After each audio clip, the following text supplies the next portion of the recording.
భద్రాద్రి కొత్తగూడెం జిల్లా కొత్తగూడెం ఇందిరా మహిళా శక్తి సంబరాల్లో భాగంగా కొత్తగూడెం క్లబ్ వేదికగా పర్యటన పేదరిక నిర్మూలన సంస్థ మెప్మా ఆధ్వర్యంలో కొత్తగూడెం మున్సిపల్ కార్పొరేషన్ పరిధిలోని 864 మహిళా శక్తి సంఘాలకు 2,88,35,977 రూపాయల వడ్డీ లేని రుణాలను పంపిణీ చేసిన ఎమ్మెల్యే కూనంనేని సాంబశివరావు.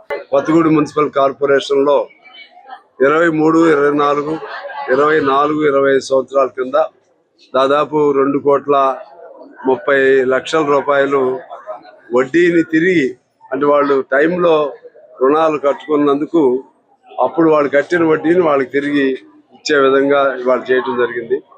దాదాపు కొత్తగూడెం నియోజకవర్గంలో 23,000 మంది మహిళలు ఓన్లీ పట్టణాల్లో మెప్మా కింద ఉండటం చాలా హర్షదాయకం.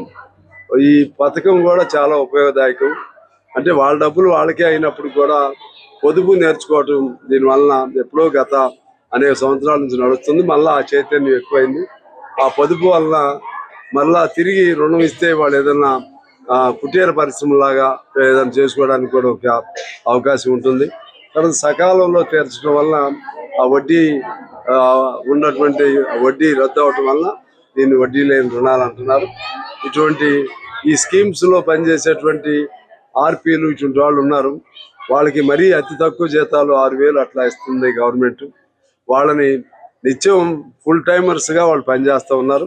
అందువలన కనీసం మినిమం వేజ్ సుప్రీంకోర్టు చెప్పిన పద్ధతుల్లో 21,000 ఇవ్వాల్సిన బాధ్యత ప్రభుత్వం పైన ఉంటుంది. ఇవాళ చాలా మంది మహిళలు ఇక్కడికి వచ్చారు. దాదాపు 1000 మంది హాజరయ్యారు. వాళ్ళందరికీ కూడా ఈ స్కీమ్ పట్ల మంచిగా జరగాలని కోరికతో వచ్చారు. ఇంకా వాళ్ళ సమస్యలు కూడా చాలా ఉన్నాయి. సరే, అవన్నీ ఇప్పుడు సమయం లేకపోయినా ప్రభుత్వం మహిళలకు సంబంధించినటువంటి ప్రత్యేక శ్రద్ధ పెట్టి వాళ్ళకి ఇచ్చిన హామీలన్నింటినీ అమలు చేయడానికి ప్రభుత్వం కృషి చేయాలని చెప్పి కోరుతూ, వాళ్ళకి సంబంధించిన సమస్యలు ఎప్పుడు సందర్భం వచ్చినా కూడా నేను అసెంబ్లీలో అనుక్షణం మాట్లాడుతూనే ఉన్నాను. భవిష్యత్తులో కూడా వాళ్ళకి న్యాయం చేయటం కోసం నేను పూర్తిగా కృషి చేస్తానని చెప్పి కొత్తగూడెం నియోజకవర్గంలోని మా ఆడపడుచులు మహిళలు అందరికి కూడా నేను మనవి చేస్తున్నాను. నమస్కారం.